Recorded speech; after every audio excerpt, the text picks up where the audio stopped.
नमस्कार, बहुत बहुत स्वागत है आपका। आप देख रहे हैं सियासत की बात सच्चाई के साथ और मैं हूं आपके साथ अजीत। 22 साल बाद एक बार फिर अयोध्या मामला सुर्खियों में है और इस मामले में सीबीआई की विशेष अदालत और हाईकोर्ट के फैसले को सुप्रीम कोर्ट में चुनौती दी गई थी, जिसके बाद सुप्रीम कोर्ट ने सभी 20 पक्षों को अब नोटिस जारी किया है। कोर्ट का यह रुख ऐसे वक्त में सामने आया है जबकि खुद सीबीआई ने 2 दिन पहले सुप्रीम कोर्ट से इस मामले की त्वरित सुनवाई की अपील की थी। तो ऐसे में सवाल उठ रहे हैं कि क्या बाबरी विध्वंस मामले में आखिरी अदालती फैसले का वक्त करीब आ रहा है और क्या लंबे वक्त से खिंच रहा यह मामला अब अपने अंजाम की ओर पहुंचने ही वाला है? आज सियासत की बात में इसी सवाल को समझने की कोशिश करेंगे।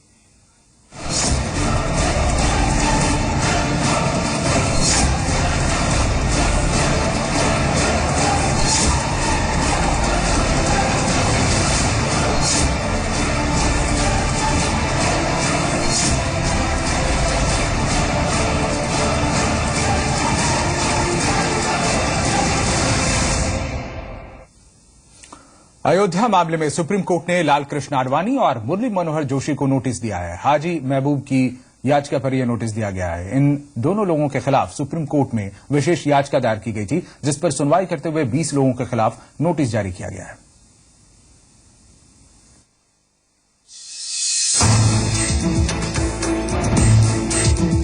बाईस साल पुराने अयोध्या मामले का जिन एक बार फिर बोतल के बाहर निकल आया है। देश की सबसे बड़ी अदालत ने बीजेपी के वरिष्ठ नेताओं आडवाणी और जोशी को नोटिस दिया है।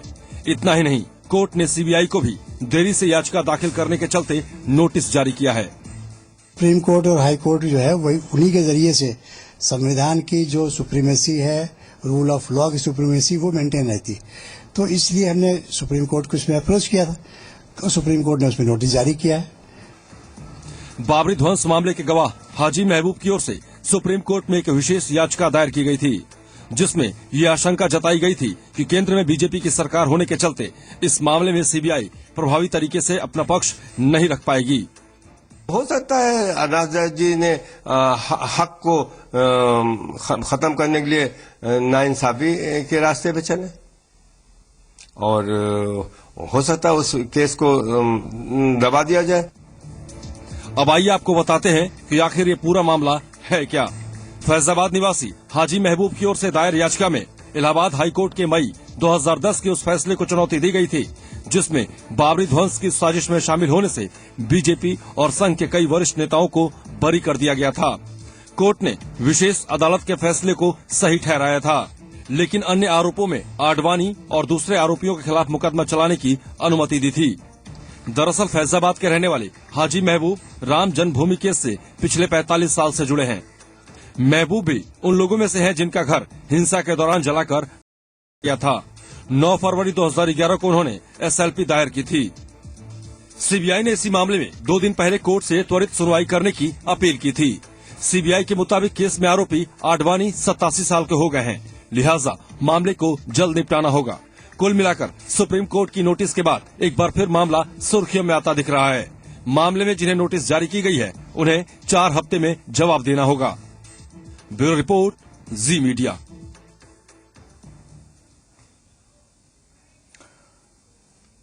और इस मुद्दे पर बातचीत के लिए हमारे साथ खास मेहमान हैं लखनऊ से एडवोकेट रंजना अग्निहोत्री, जमीयत उल मुस्लिमीन के सचिव मौलाना सुफियान निजामी और पूर्व न्यायाधीश सीबी पांडे हमारे साथ हैं। बहुत बहुत स्वागत है आप सबका हमारे इस खास कार्यक्रम में। रंजना जी, ये जो अभी मामला है ये टाइटल सूट से अलग मामला है, उससे जुड़ा हुआ है, नाम वही है लेकिन ये अलग मामला है जिसमें ये सब बातें हुई हैं। क्या ये माना जाए कि उस मामले में भी अब जल्द ही फैसला होने वाला है, आखिरी फैसला होने वाला है और इसलिए सुप्रीम कोर्ट इस मामले में अब जल्दी इस मामले को आगे बढ़ा रहा है, इससे जुड़े हुए मामलों को भी जल्दी देख रहा है?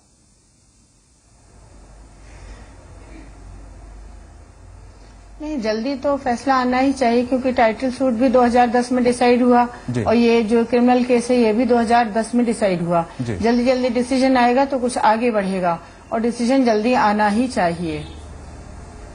इससे ये किस तरीके से जुड़ा हुआ है? टाइटल सूट वाले मामले से ये मामला किस तरीके से जुड़ा हुआ है? इसका प्रभाव उस पर कितना पड़ेगा?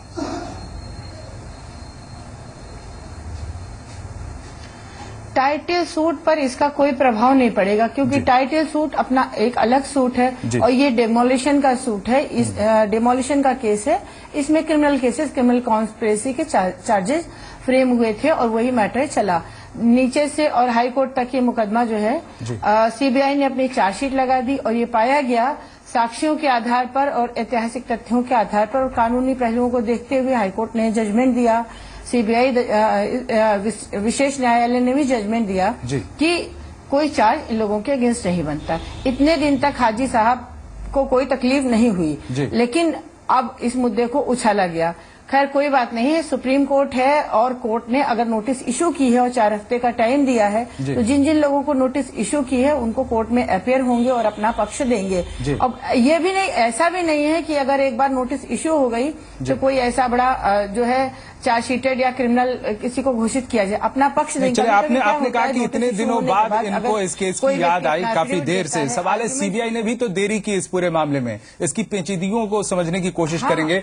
सीबी पांडे साहब, आपको क्या लगता है इसमें सीबीआई भी लेट हुई और इसके बाद ये फिर से अहमद साहब की ये याचिका आई है, तो ये जो पेचीदगियां हैं आखिर सीबीआई ने इतनी देरी क्यों की और इसके बाद ये मामला फिर से अपील में गया और अभी जो कोर्ट का फैसला आया वो सीबीआई ने जो कहा था 3 दिन पहले की त्वरित कार्रवाई हो उसको भी ध्यान में रखते हुए है या फिर इस याचिका पर ही स्पेशली दिया गया?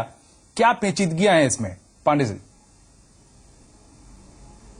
नहीं, ये तो ये याचिका पे ही ये हुआ है। अगर कोई याचिका दाखिल करता है सुप्रीम कोर्ट में, सुप्रीम कोर्ट समझता है कि जो आदेश हाई कोर्ट का है वो न्यायोचित नहीं है तो बिना सुनवाई के कोई सुप्रीम कोर्ट कोई आदेश नहीं करता है। तो इसलिए सुनवाई के लिए अगर वो प्राइमरी समझता है कि इस केस में हाई कोर्ट के आदेश के खिलाफ सुनवाई जरूरी है तो निश्चित रूप से कोई भी याचिका करे जी तो उस याचिका के खिलाफ वो एसएलपी दाखिल होती है सुप्रीम कोर्ट में। और एसएलपी में देखिए वहाँ कोई विलम्ब और डिले और लिमिटेशन की बात नहीं होती है जी। वहाँ ये होता है कि इसमें कोई लीगल ऐसी बात है जिसको भी सुप्रीम कोर्ट सुन सकता है कि नहीं जी। अगर वो डिले है तो ये सारी बातें डिले और फेसी केस है कि नहीं और सारी बातें देख के इन टोटलिटी वो देखते हैं कि इस मामले पर क्या ऐसा मामला है कि सुनवाई की जाती नहीं की जाती। तो अगर सुप्रीम कोर्ट ने अगर सुनवाई करने का मन बनाया है तो उनको बिना उनके सुने तो आगे की कार्रवाई बढ़ नहीं सकती है। अब इनसे जानने की कोशिश करते हैं। मौलाना साहब ये बताइए कि सीबीआई ने 3 दिन पहले कहा कि इस पर त्वरित कार्रवाई हो, इसके बावजूद आप सीबीआई पर जो भरोसा नहीं है आपका वो किन वजहों से है? नहीं, देखिए सबसे पहली बात तो यह है कि जो आपने बात कही भरोसा नहीं है वो ये है कि आपने देखा होगा कि मेरे ख्याल से जब गवर्नमेंट बनी है भारतीय जनता पार्टी की और गवर्नमेंट बनने के बाद से आपको भी पता है कि जो सीबीआई होती है वो टेक्निकली तौर पर होम मिनिस्ट्री के अंतर्गत होती है। और आपने अभी देखा होगा कि माफ कीजिएगा कल्याण सिंह साहब जो इस केस में मुलव्विस थे और जिनके ऊपर केस भी बनता था, उनको सरकार आने के बाद राजस्थान का गवर्नर बना दिया जाता है और राज्यपाल बना दिया जाता है। फिर सीबीआई जो है वो होम मिनिस्ट्री के अंतर्गत है और होम मिनिस्ट्री के अंदर बहुत से ऐसे अफराद हैं जो इस केस के अंदर आते हैं। तो जाहिर है कि सब सीबीआई आपके अंडर में है और आपको पूरा इख्तियार है सीबीआई के ऊपर, तो कहीं ना कहीं सीबीआई भी मजबूर है और एक इंसानियत का तकाज़ा बात है मौलाना साहब, वो देरी तो यूपीए काल में हुई ना सीबीआई से। सीबीआई ने जो देरी की वो तो यूपीए के कार्यकाल में की ना। नहीं देखिए जी नहीं, देखिए देरी और इसका कोई मसला नहीं है। यहाँ पर देरी का मसला नहीं है। मैंने शुरू में भी बात कही थी और पहले भी बात कही है कि जो मुस्लिम पर्सनल लॉ बोर्ड है, जो मुस्लिम जो और तंजीमें हैं, उनको सुप्रीम कोर्ट पर पूरा भरोसा है और सुप्रीम कोर्ट अगर किसी बात का ऑर्डर करता है तो यकीनी तौर पर उसमें जल्दी करनी चाहिए। ये बात मुनासिब नहीं है कि देरी की और देरी क्यों हुई। ये तो मेरे ख्याल से इसका जवाब जो इसके अंदर मुलव्विस लोग हैं, जो कानूनदा हैं, जो माहिर हैं इस मसले में, वही इसका बेहतर जवाब दे सकते हैं। तो यूपीए के कार्यकाल में सीबीआई ने अपील की थी और उस अपील में भी देरी हुई थी। अब एनडीए के कार्यकाल में यह सुनवाई हो रही है, इसमें सियासत कहां और कैसे आती है? सीबी पांडे साहब।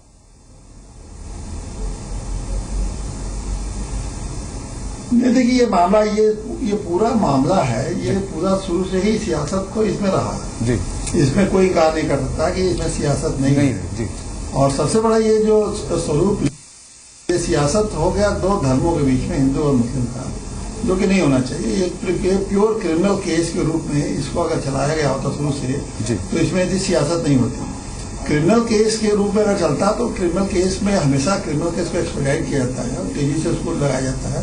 तो उसमें एक पहले तो उसमें विलंब नहीं होना चाहिए और ये सेंसिटिव मैटर था।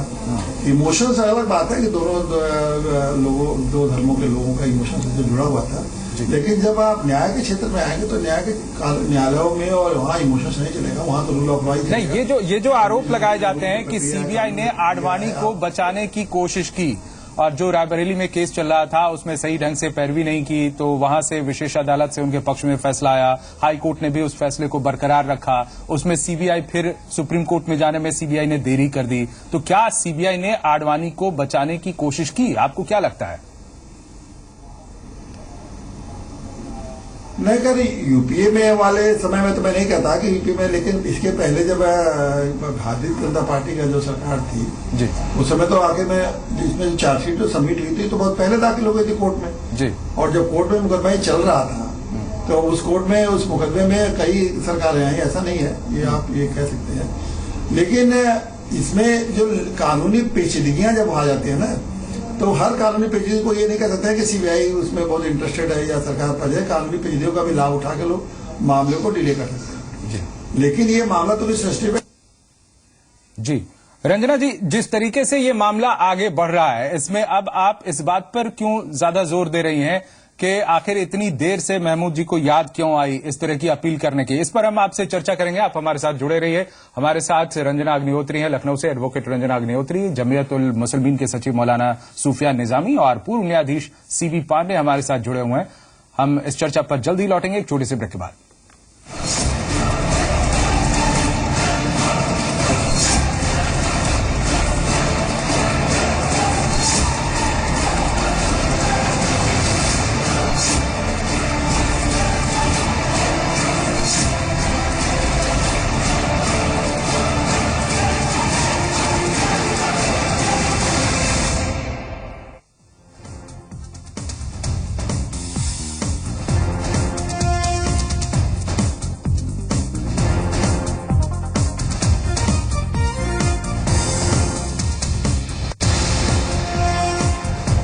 आयोजक हैं link door locks, timeless beauty, stylish design, KPH la Beautica, KPH का la Beautica personal care range, Goldie मसाले, जो भी खाएगा वाह वाह करेगा, Ayurved Nutrigain, the smart way to gain weight, JK tyres, high performance tubeless tyres, BDG 60 MT bar, ताकत अंदर की, शुद्ध प्लस पान मसाला, द अल्टीमेट चॉइस, और दर्द है तो नूरामेंट है।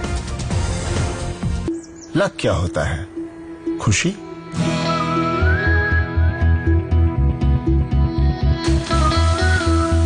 लक हिम्मत है,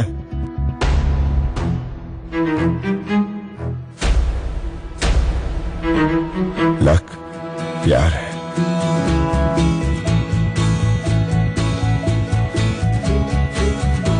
लक जिंदगी है।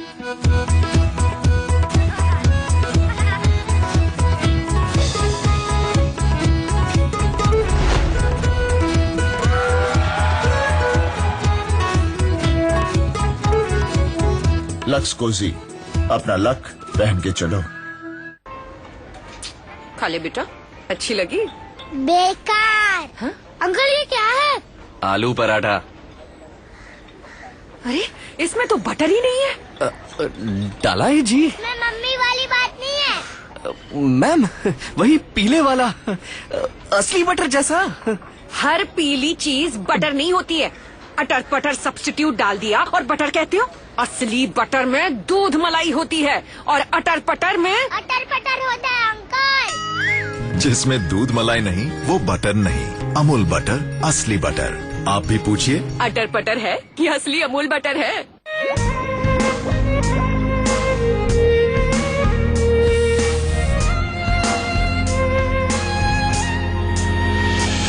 Monet passport, no gas perfume body spray, थोड़े की जरूरत है। ओए पुत्र, चल इधर आ। ओए पैर दबा। सिर्फ एवरेस्ट छोले मसाला में है 25 शुद्ध मसालों का सही मिश्रण। बहू, छोले बहू देखना अपना पुत्र एक दिन तेंदुलकर बनेगा। बेस्ट में बेस्ट, मम्मी और एवरेस्ट। एक स्मार्टफोन पाने के लिए ना तो ज्यादा घिसने की जरूरत है, ना ही रगड़ने की। जरूरत है सिर्फ एक स्प्राइट की। स्प्राइट पियो, लेबल के पीछे लिखे यूनिक कोड को एसएमएस करो और पाओ मौका हर घंटे एक स्मार्टफोन जीतने का। स्प्राइट क्लियर है। बापू, ये तो गन्ना है, ये लो। मैंने खेत में कोराजन क्या लगाया, गन्ना निकला लठ बराबर। पेश है डुबॉन्ट कोराजेन। ये देता है कंसुआ और चोटी भेदक कीटों से लंबे समय तक नियंत्रण, जिससे गन्ना बने ज्यादा लंबा और मोटा भी। डुबॉन्ट कोराजेन, जिंदगी बदल दे।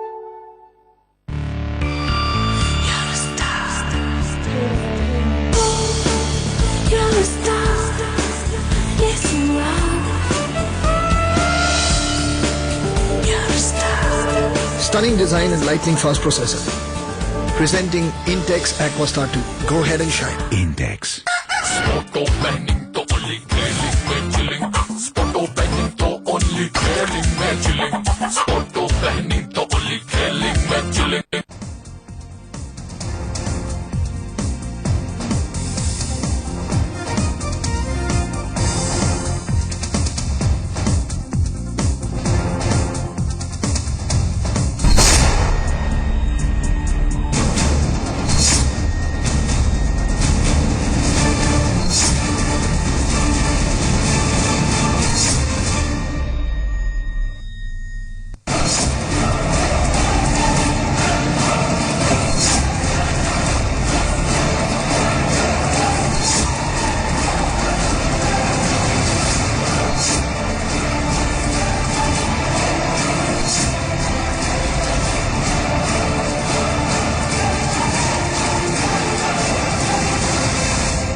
अयोध्या कांड से जुड़े आरोपियों को सुप्रीम कोर्ट ने नोटिस भेजा है, सीबीआई को भी नोटिस भेजा है। हम इस पर कर रहे हैं चर्चा। हमारे साथ एडवोकेट रंजना अग्निहोत्री हैं, जमीयत उल मुस्लिमीन के सचिव मौलाना सूफियान निजामी हैं और पूर्व न्यायाधीश सीबी पांडे हैं।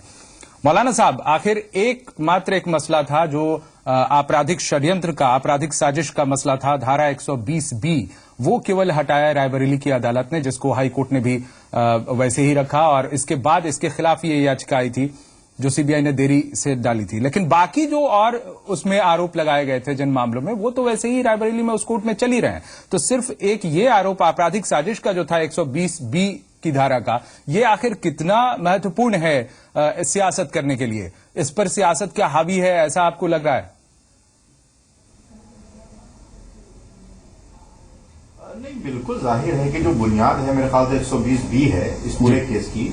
और आपने देखा होगा कि बाबरी मस्जिद की शहादत के बाद से जो पूरा मसला है बाबरी मस्जिद का, और मैं समझता हूं कि बाबरी मस्जिद ही का वो मसला है कि जिसके बाद से पूरे हिंदुस्तान के अंदर दोनों कम्युनिटीज के दरमियान इन सियासतदानों ने फिरका वाराना फसादात बर्पा किए और पूरे हिंदुस्तान ने इकोनॉमिकली तौर पर भी और माशी तौर पर भी उसका खामियाजा उठाया है। और जितने भी मसले हुए हैं वो 120B की वजह से हुए हैं, क्योंकि आपने एक कम्युनिटी को उभार कर, उसको भड़का कर दूसरी कम्युनिटी के खिलाफ भड़काया है, तो जाहिर है वो षड्यंत्र रचने के अंतर्गत आता है। और इस केस को अगर आप खत्म करेंगे तो जाहिर है कि पूरी बुनियाद जो इस केस की है उस पर कहीं ना कहीं असर पड़ेगा। लेकिन और मसले तो चल ही रहे हैं, जैसे 153 है समाज में वैमनस्य फैलाना, 153B है राष्ट्रीय अखंडता को खतरे में डालना, 505 है अशांति और उपद्रव फैलाने की नियत से झूठी अफवाहें फैलाना। तो ये सब जो मामले हैं ये तो अभी चल ही रहे हैं। तो क्या आप सबसे अहम मानते हैं 120B की धारा और उसी को हटाया तो किसी षड्यंत्र के तहत हटाया गया? नहीं,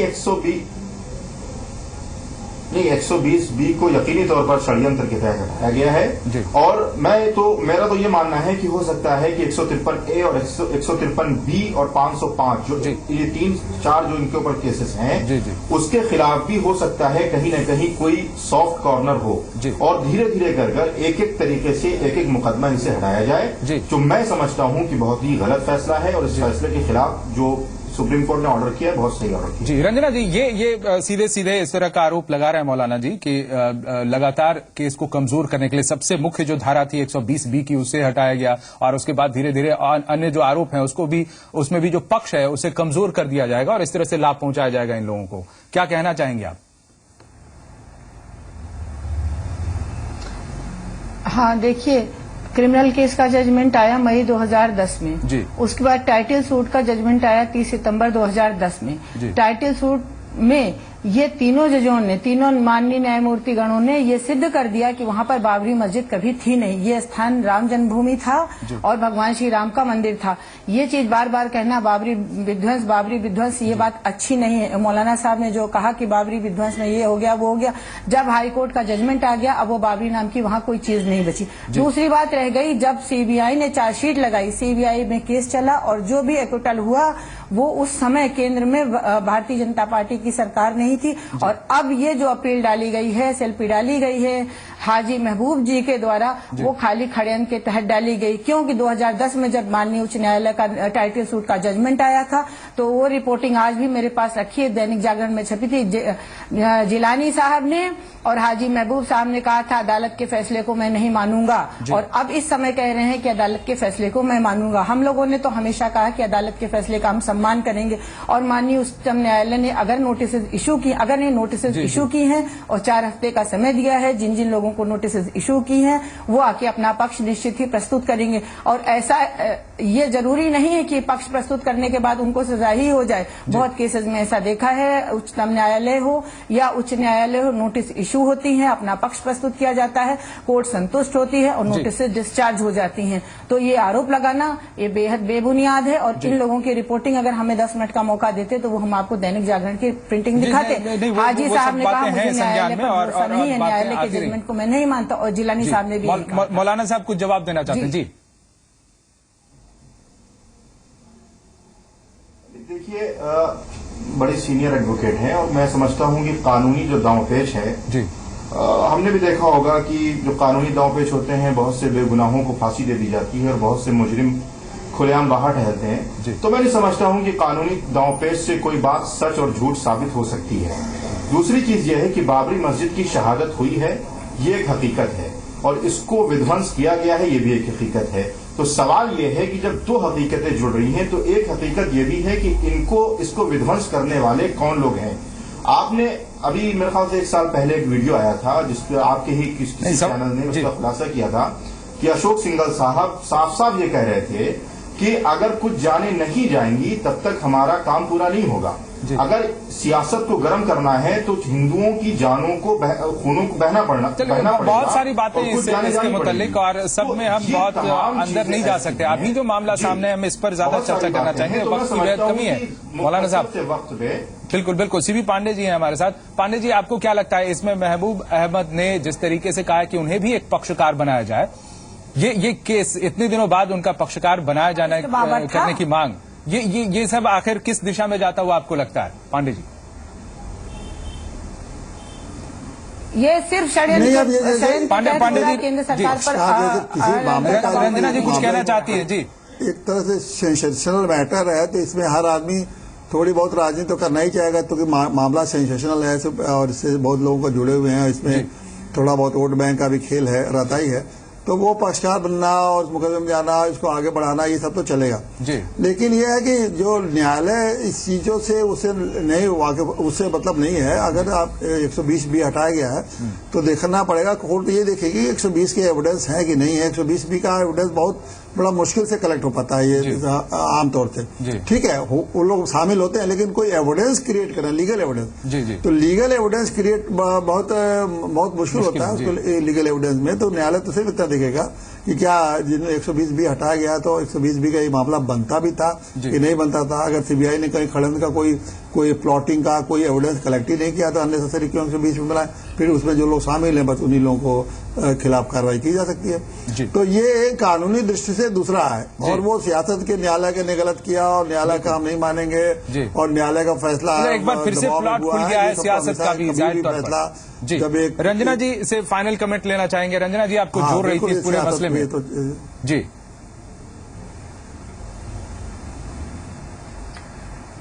उच्चतम न्यायालय ने जो नोटिस इशू की हैं निश्चित ही उनका जवाब दिया जाएगा और अपने पक्ष को प्रस्तुत किया जाएगा, और हमें आशा और विश्वास है कि न्याय होगा।